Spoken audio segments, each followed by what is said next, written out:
everyone, and welcome to the first episode of the Adam and Chris Show. I'm St. Adam. I'm Chris Malice. And Chris, are you familiar with the Marvel Cinematic Universe? No. No, of course not. Who would be? But in all seriousness, we have, I think they have 21, 22? 23 movies. 23 movies. That's Tons of movies. Tons of movies. Pretty tons impressive. Of money. Tons of money, right. But now that Endgame has ended, the question is, where is Marvel going to go from here? And I have some guesses. I'm sure you have some guesses. It's hard to really predict because, Marvel can do anything. This is merely speculation. But to really get into it, we're going to have some spoilers in this video. So if you haven't seen Endgame, I do recommend, stopping the video. First off, we've lost some characters in Endgame. Iron Man, Captain America. Black Widow. Black Widow. Black Widow's butt. And that too. But what we need to do is figure out there's certain roles are needed to be filmed. Like Tony Stark was the face of the Marvel Cinematic Universe to so many people. Now that he's gone, who will take his place? Now I know a lot of people speculate it'll be Captain Marvel. That'll be like the big push for it. Now, given the role that Stark played, I feel like someone that has the technology, somebody that has the finances to really go all out like he did and have everything connected. I honestly think Black Panther would be better at filling that Stark role. Well, not only that, but if you look through the business perspective, that movie made $500 million in 3 days? Yeah. So of you're course, talking about Black Panther? Yes. Okay. So of course, most greedy. Most scumbag film producers are going to be like, we need to push that forward. I don't know how much money Captain Marvel did. It did pretty decently. It did good. Well, it did very well. Yeah. Not Black Panther numbers, but yeah. Now, another character that could fill in that Tony Stark role, that could still connect everyone and has that same kind of charm that Stark has, would be Doctor Strange.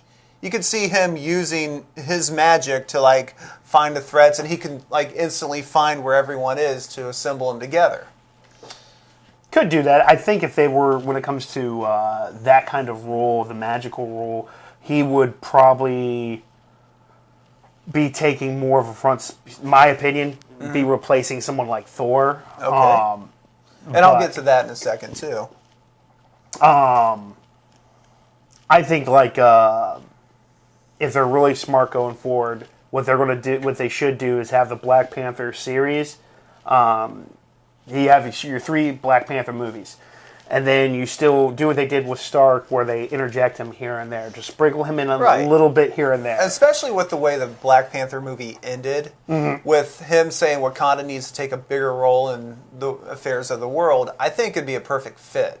Yeah, it would be. Now also in Endgame, we no longer have Captain America. He had a different fate than Tony Stark, but Chris Evans is not coming back. So if Tony Stark was the guy that thought of all the plans and really helped pull everyone together on an intellectual level, Captain America was definitely the heart of the Marvel Cinematic Universe. Yeah. He was the heart of the team. He was that moral conscience. So, who could replace him? Now, I also thought Black Panther could do that. If he doesn't take the Stark role, he could take that role. But also, and here's something to consider, Spider-Man. Yeah. Spider-Man is definitely being billed as someone who has this moral center and could try to, be like, here's the plan. Oh, but, we need to pull together. We need to find, dig down. Spider-Man's whole history has always been digging down and finding some way to win when the odds are stacked against you. I will counter that with Winter Soldier, actually. Really? Yes. Okay. And here's the reason why. Spider-Man is still owned by Sony. Sony, I don't know. And it's more Marvel. It is, but they're still planning on doing an extended Spider-Man universe through Sony. Yeah, but with every character except Spider-Man. Yeah, we have already early screenshots of Jared Leto as Morbius. There's supposed to be a Black Cat and Silver Sable movie. Well, now they're going to do separate movies and then bring them together, which I think... Hey, that's fine. No, I don't know if that'll be fine because...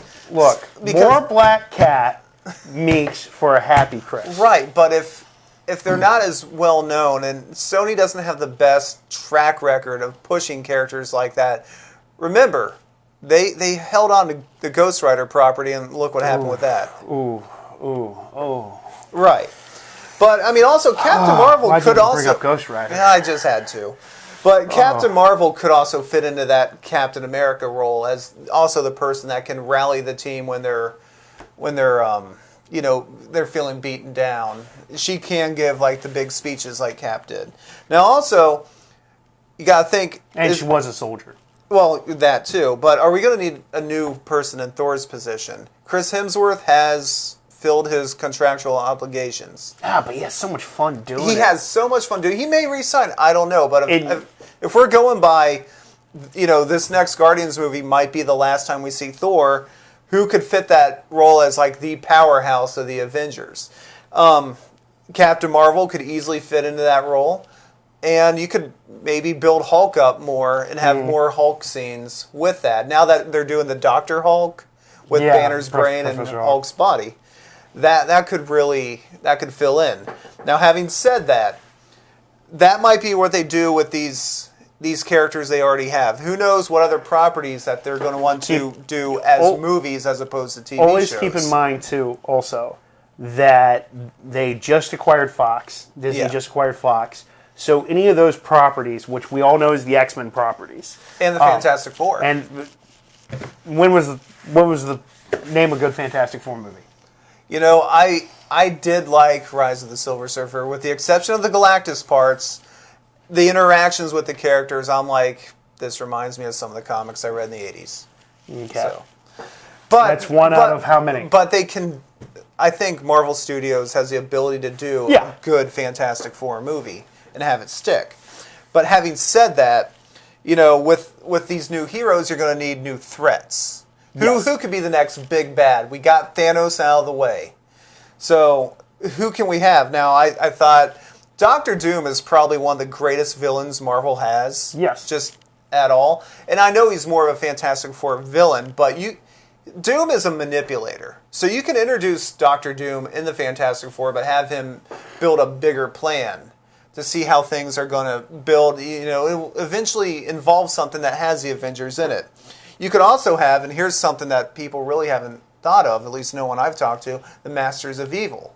A bunch of supervillains come together to make like the anti-Avengers. Now, we had Abomination in a movie. He disappeared. We hadn't seen him since. And in that same Hulk movie, we had the leader. But they just showed him transforming, and then we haven't heard anything. We also got confirmation there's an actual Mandarin, not the performance that you love so much. Oh, good God. So you could have like this team of defeated villains coming together. Fuck that up. Why? I don't know why. They had a great actor lined up for the Mandarin. It had a great take on it. Yeah. It fell apart at the end. I don't know. Oh, it fell apart. It fell apart. When you have somebody sitting right next to you turn to you when they reveal the twist, go, that really pissed you off. I didn't even make a fucking sound. No, you waited till after the movie was over, and then you started screaming at the screen. Yeah. Okay, so the Masters of Evil is a good possibility. We could also say Galactus. What is a bigger threat than Galactus now that Thanos is gone? He can devour the entire planet. Here's my thing with Galactus. I think they'd save that for another phase. What I would do is do something along the lines of Secret Wars, where they have... Because they're going to want to reintroduce the X-Men and Fantastic Four. Mm-hmm. What better way to do that than first start slowly introducing Beyonder into the arena, and then eventually have something where you have you can call it the Marvel Battle Royale. Well, right, and I did have the Beyonder on here because, now that Thanos has been defeated and it was such a cosmic event, the repercussions of what they did could resonate across the universe. Yeah. Could bring other cosmic beings into this planet that we overlooked might have something important. Let's focus on it more. I do think though when they do their first rebrand of this new Avengers the first Avengers villain for that movie will be Annihilus. They'll do the Annihilation story. Well, here's another thing to consider. Since Endgame dealt with time travel, Kang the Conqueror. You've already opened that door. And Kang is one of the oldest Avengers, villains. I mean, he's been around since the 60s. Well, I think even before Ultron. You can have him be the first villain that the new team faces, and then the second villain could be Annihilus, leading up to Secret Wars. Well, okay, I mean, like, now you're talking new arcs. Mm-hmm. We got all the way to Infinity War and Endgame. What would be the next arc that can be? Now, you brought up Secret Wars. I think that would be definitely something to do. An army of heroes versus an army of villains on an alien planet. I mean, who wouldn't buy a ticket to that? Yeah. Or then you could also have numerous fights between different groups of heroes. Well, and you do. If you read that original Secret Wars, you saw how the X-Men pulled away from the pack. Mm-hmm. And that did create a little tension. Now, having named the Masters of Evil, I thought Acts of Vengeance could be another big arc you could bring in. Would that be bringing back Red Skull? I don't know. I mean, can you have Red Skull without Captain America? That's hard. Here's the thing with that. Red Skull is probably one of the best, most vile villains in comic books. There is no arguing if he is bad. He is bad no matter what. It's not one of these, well, I'm fighting for the greater good. No, he's a piece of shit and they know it. Yes. The little bit of the new guy playing Red Skull that we saw in Endgame and Infinity War, I liked. I still like the original actor a lot. Well, yeah. But he's not. He's not coming back, though. No, he's not. He has a thing about sequels, and I can't say I blame him after the Transformers sequels. Ooh. Yeah. Ooh. But you could have Acts of Vengeance where all these villains pop up, and they start, okay, like Abomination be like, okay, I lost against the Hulk, but maybe I can take on Spider-Man. And then, Vulture could pop up and be like, I'll try to take out, I don't know, War Machine or someone. They better be doing the Sinister Six stuff with Spider-Man before they ever do that. I think they're saving Sinister Six for their own movie. Mm-hmm. I think they want to do a Sinister Six movie and have it kind of like Ocean's 11 or something. If I don't see a Spider-Man Sinister Six movie, you know what I want more than seeing Venom in a Spider-Man movie? Carnage. That's one. And with Woody Harrelson's weird red wig at the end of Venom. I'm sure they'll fix that by the time the next Venom movie just make him bald. Around. Just make him bald. It's fine. Make a little bit of red hair, balding. That's fine. They introduced the Skrulls in Captain Marvel. So what about? I think they could do Secret Invasion, but they made the Skrulls sympathetic, so maybe you couldn't unless you have a different set of Skrulls coming to Earth and trying to infiltrate it. Now, I'm not going to. Be sad if we don't get a Secret Invasion storyline in the movies because I didn't think the actual Secret Invasion was that great of a book. Mm-hmm. But I know some people want it. I know that was Bendis's real big reveal, there were Skrulls among us. Speaking of Skrulls, now that we've introduced the Kree and the Skrulls, we could have the Kree-Skrull War from the 70s. Yeah, you could do that. And Captain Marvel played a big role in that, as did the Avengers, where they were basically using Earth as a battleground. One that we haven't considered before was the Inferno storyline. Because by doing that dealt with demons. That's how you got the Demogoblin. Yeah, well, you could introduce Mephisto. Yeah, you can introduce Mephisto into the MCU, and you can bring back Ghost Rider. And get someone that actually plays him. Wow. Hey, you didn't enjoy a scenery chewing Nick Cage? Oh, he didn't just chew the scenery as much as he took it out, got it drunk, and I'm gonna leave that there. And dropped it off at home after a nice evening. Oh yeah, if you want to call that. Well, so yeah, I mean, and then again, the Annihilation storyline could be something they could look into. They'd have to, in my opinion, bring back at least one Nova because the main Nova, Richard Rider, was the biggest player in that. Yeah. And I mean, they said Thanos wiped out the Nova Corps. So, but the Nova Corps is like Marvel's Green Lantern Corps. So they're all dead. Only more disposable. Right. You know, they're all dead. You can just recruit more. Kilowog would have beat them all. Just saying. Yeah, you are just saying. So yeah, those are our thoughts about where this could go. And again, Marvel could do anything. It could be none of this. They could make something that has never even existed before and be like, here's a new thing. And it would probably work because they've been doing it so well. Mm. So yeah, that's just our thoughts to where this could go. You got anything you want to add to that? Like I said... Tell us about the Mandarin. Oh, God.